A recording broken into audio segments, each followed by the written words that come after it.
I'll say that again just for the tape, so they can understand what I'm saying, because right now I got the Daffy Duck, Porky Pig thing going on. Couples who argue about money multiple times a week are 30% more likely to divorce than couples who speak about money once a week. And this is true. In fact, an interesting statistic to go along with that is that during the 70s, about 60 to 70% of divorces that occurred in America were actually carried out by women. They might have jointly decided to do it, but the woman made sure it was done. Right? So, my question is, how are we approaching life? How are we approaching our relationships? What is it that we're looking for? And I say we're all looking for happiness. What do you want? And what do women want too, by the way? What do we want? We all want to be happy. Howard Thurman, who was the mystic involved in the civil rights movement, in fact, he was a mentor of Dr. Martin Luther King Jr., said this, and I gave this quote this morning. This is what he said. Whatever may be the tensions and stresses of a particular day, there's always lurking close at hand the trailing beauty of forgotten joy or unremembered peace. Ooh. Unremembered peace. So it's our job to remember, not to just call to awareness, but to remember, to put the pieces back together again. Tell someone your life is in your hands.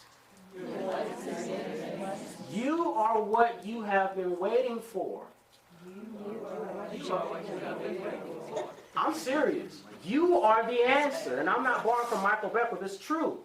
Look in the mirror. That's the Savior. That you are the eyes and ears of the universe. You are the arms and feet of God. Do for you what he and she can do through you. Right? Through your hands. Don't ask what the world needs. Ask what makes you come alive and go do it, because the world needs people who have come alive. Right? Look at the word happiness. You know what the word happiness comes from? I said this morning. It was first used in a popular sense right around the 1500s, but it started in origin right around the 1400s. Happiness is based on what happens to you. That word happens is in there. That's the root. Happiness actually means luck or fortune. So when we say we want to be happy, what are we really looking for? We're trying to get lucky.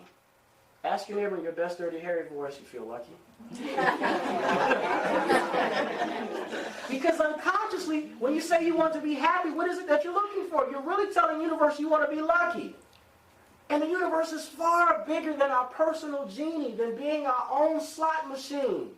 There's this thing, I can't remember the guy's name in the Pentecostal tradition. He says, pull the lever, pull the lever. The universe isn't your personal slot machine, right?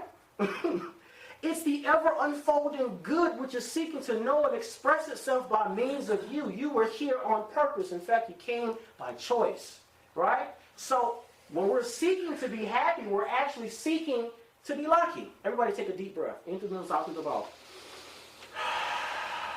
Because I'm not just talking to your mind today, I'm talking to your heart and to your soul. So information has to be metabolized even in your cells. Your cells contain memory. You are powerful. Right now, you experience yourself as one complete unit. You are actually a composite of 500 to 1,000 trillion, cells corresponding and working together. You are an entire community of people, of information, of intelligence working together. When you can't find an answer in your mind, your heart can give you an answer. Your belly can give you an answer. Everybody heard of gut intuition? Yeah. Your legs can give you an answer. Ooh, I just caught a pain. I'm not going there. Your body, it's called somatic language. Your body has information. All of this is important because, again, what it does, it helps us to shape reality and to navigate through circumstance.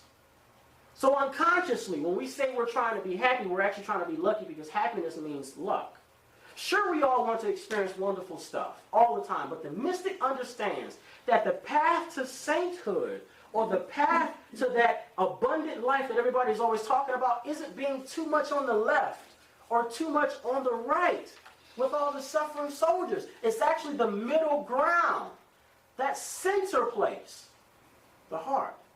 being the unmoved mover, being the rooted center, so that when storms and things in life come, you don't fly with it, right? You're centered, you're rooted. And what causes us to be rooted and centered like that isn't happiness, because happiness is based on circumstance. It makes you a victim, but joy is eternal.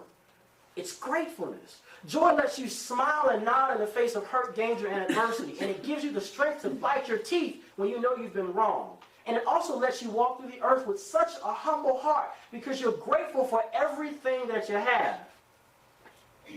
Joyful is a state of appreciation that for life that it balances and scales you. It keeps you centered. It keeps you unmoved. The Greeks had a better phrase. They didn't use the word happiness. They used this word called eudaimonia. Eu meaning good and daimonia. Daemon meaning spirits. Similar to our word demon. The English changed the meaning of the word daemon, which is neutral. It's not demons, and it's not negative. And in fact, that's what we do. We interpret our situation as negative. If you call it that, that's what it will be. Notice in the book of Genesis, God told Adam, to name the animals in the garden. Because what you name your circumstance, that's what it will be to you. What you call it good, and it will be all good. Tell someone it's all good. It's all good. Right. And so in order to do this, you have to utilize what they call the active imagination, because this is how we create reality. You have to shape and mold your circumstances so it will be what you want it to be.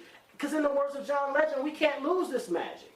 This is the magic by which we enter, how we enter into life. This is what causes us to be in the world, right? So as you go off into your lives, your routines, and your families, think about this.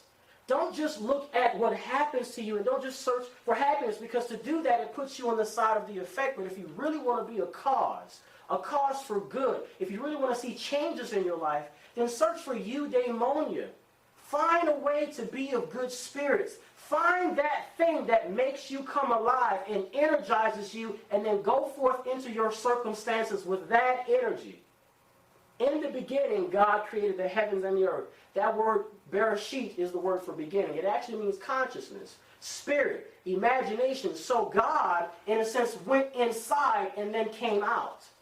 Right? Because outside of it, this universal presence, there was nothing, void, darkness. And there are times in which we feel nothing, void, darkness in our own lives. But the only way to fix that is to go within. Tell someone, go within. Go within. And when you go within, you step out of happiness. You step out of that place of effects and you become first cause. Tell someone, I'm a cause, not an effect. I'm a cause, not an effect. And so today I leave you with that. And I invite you to join me in a meditation to bring ourselves back into that awareness. Because happiness, folks, is temporary. Joy is eternal. Joy is what gives us the strength to stand in the face of adversity. And it gives us that creativity to go forth into our lives and create what we want. This is a simple meditation. I tell it to everybody. I told it to the folks that came for the adult class, that whenever you feel lost or you feel shaken or you feel like things aren't working out the way you want them